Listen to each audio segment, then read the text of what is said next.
Tu passes des nuits à te demander pourquoi il ne s'engage pas. Vous sortez ensemble depuis des mois, tout semble bien, mais il ne prononce jamais ces mots. Pire, il te dit qu'il a besoin de temps, qu'il n'est pas prêt, qu'il a été blessé par le passé. Tu as tout essayé, être compréhensive, prendre du recul, faire semblant que ça ne te touche pas. Rien n'y fait, il reste flou, distant, indécis. Cette incertitude te ronge. Tu commences à douter de toi, de ta valeur. Tu te demandes ce que tu fais mal, ce qui lui manque.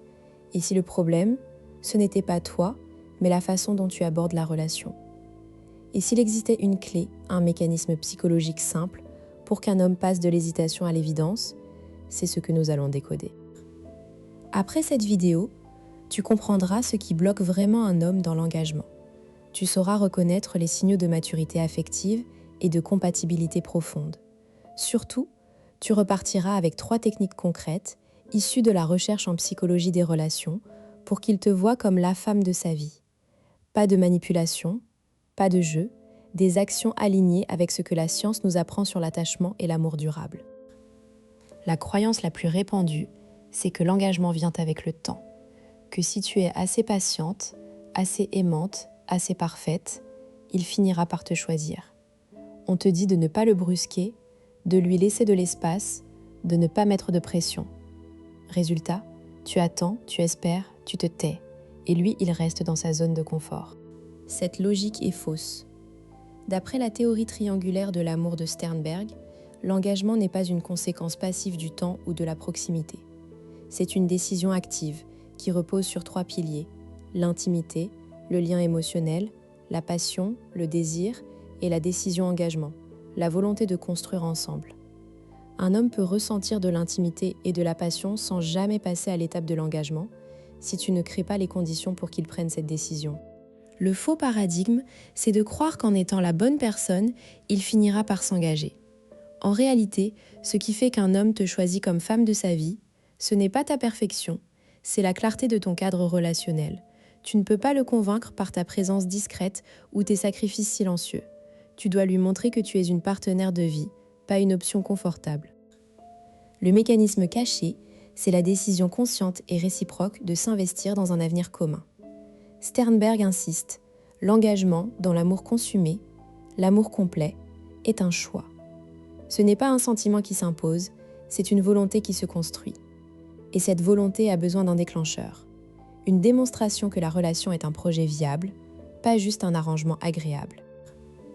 Ce déclencheur, c'est toi qui peux le provoquer, non pas en forçant, mais en mettant en place un cadre qui l'invite à se positionner. Concrètement, il s'agit de créer des moments de vérité, des situations où il doit exprimer ses intentions. Sans ce cadre, il restera dans l'ambiguïté, parce que l'ambiguïté est confortable pour lui. Prenons le cas d'Élodie, 31 ans, infirmière à Montpellier. Elle fréquente Julien, 34 ans, cadre bancaire depuis 1 an et demi. Julien est attentionné, passionné, ils passent des week-ends entiers ensemble, mais dès qu'elle aborde le sujet de l'avenir, il se ferme. « Je t'aime, mais je ne suis pas prêt pour le mariage ou les enfants. » On est bien comme ça, non ? Élodie accepte, par peur de le perdre. Au fil des mois, elle se sent de plus en plus frustrée.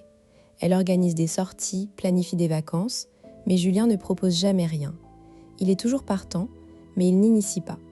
Un jour, en regardant une émission sur le couple, elle a un déclic. Elle réalise qu'elle attend, qu'il devine ce qu'elle veut, mais qu'elle ne lui a jamais clairement demandé ce qu'il voulait vraiment, pour de vrai. Elle décide de changer de stratégie. Elle ne lui fait pas un ultimatum, mais elle met en place un cadre.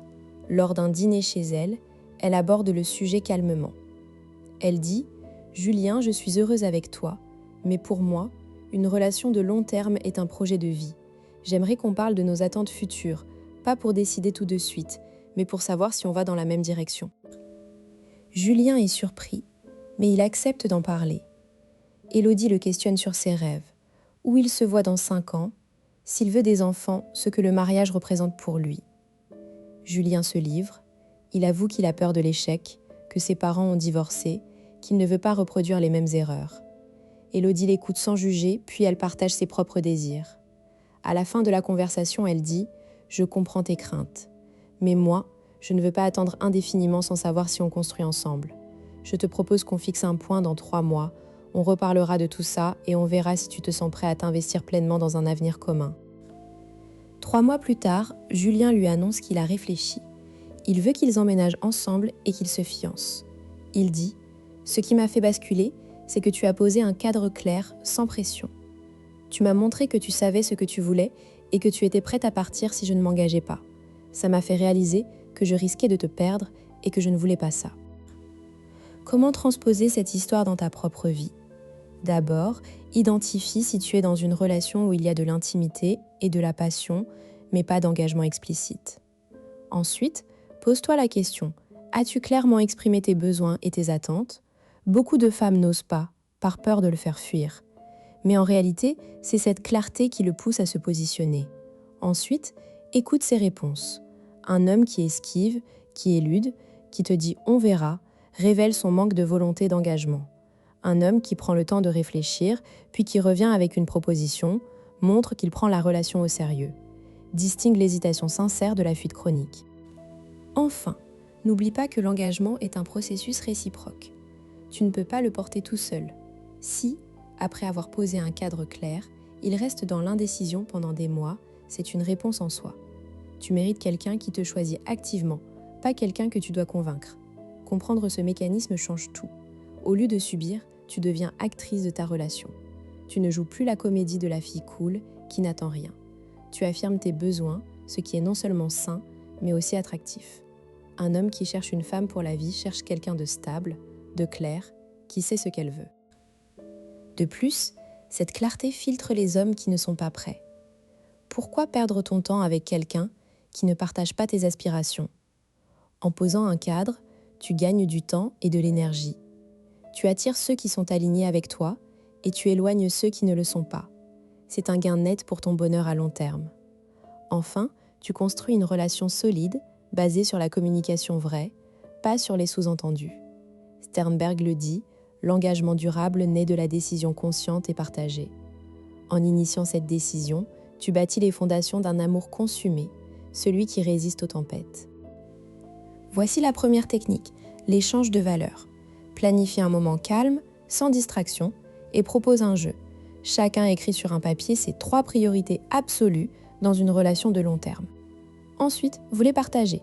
Par exemple, moi, j'ai besoin de sécurité financière, de complicité intellectuelle et de projets communs. Et toi ? Cela ouvre une discussion profonde sans pression. Tu n'as pas besoin de conclure tout de suite. L'objectif est de semer une graine. Tu montres que tu réfléchis à l'avenir et tu l'invites à faire de même. S'il refuse ou banalise, c'est un signal. S'il participe, même timidement, tu as une porte d'entrée. Utilise des phrases comme « Je trouve ça important pour nous, parce que je veux qu'on construise quelque chose de solide ». Répète cet échange 1 fois par mois. Progressivement, l'avenir devient un sujet normal, pas tabou. Cela crée une intimité autour des valeurs, un pilier de l'engagement selon Sternberg. Et toi, tu obtiens des informations précieuses sur sa vision du couple. Deuxième technique, la visualisation d'avenir. Un soir, après un bon moment partagé, dis-lui « Je me suis imaginé notre vie dans 5 ans. On serait dans une maison avec un jardin, on partirait en vacances 2 fois par an et on aurait un chien. Qu'est-ce que tu ajouterais à ce tableau ? Attention, ne parle pas de toi uniquement, rends-le actif. S'il répond en détail, il s'investit mentalement dans un futur avec toi. S'il élude ou plaisante, creuse, je suis sérieuse, j'aimerais vraiment qu'on construise des rêves ensemble. La clé, c'est de le plonger dans une projection positive qui active son désir d'avenir. Plus il visualise, plus il s'attache à l'idée de vous deux. Peu à peu, ces projections deviennent des plans. Tu passes de « et » si on a, quand on fera. Le langage évolue. Et ce langage construit la réalité. Tu n'es plus une option, tu es un élément de son futur imaginé. Troisième technique, le moment de vérité. Après plusieurs mois de relations stables, pose un cadre explicite. Choisis un moment où vous êtes tous les deux détendus et dis « Je tiens à toi et pour moi, une relation de couple est un projet de vie. J'aimerais savoir sincèrement où tu nous vois dans 1 an. » Pas pour avoir une réponse tout de suite, mais pour qu'on soit alignés. Cette formulation est parfaite. Tu n'exiges pas une décision immédiate, mais tu demandes une direction. S'il répond qu'il veut continuer, dis peine, qu'est-ce qui te plairait qu'on construise ensemble ? S'il hésite, donne-lui du temps. Je comprends que tu aies besoin de réfléchir.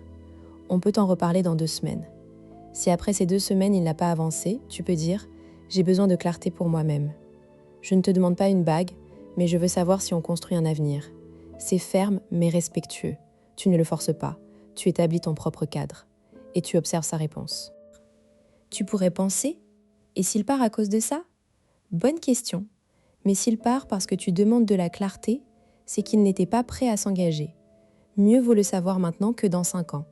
La peur de le perdre ne doit pas t'empêcher d'avoir des besoins.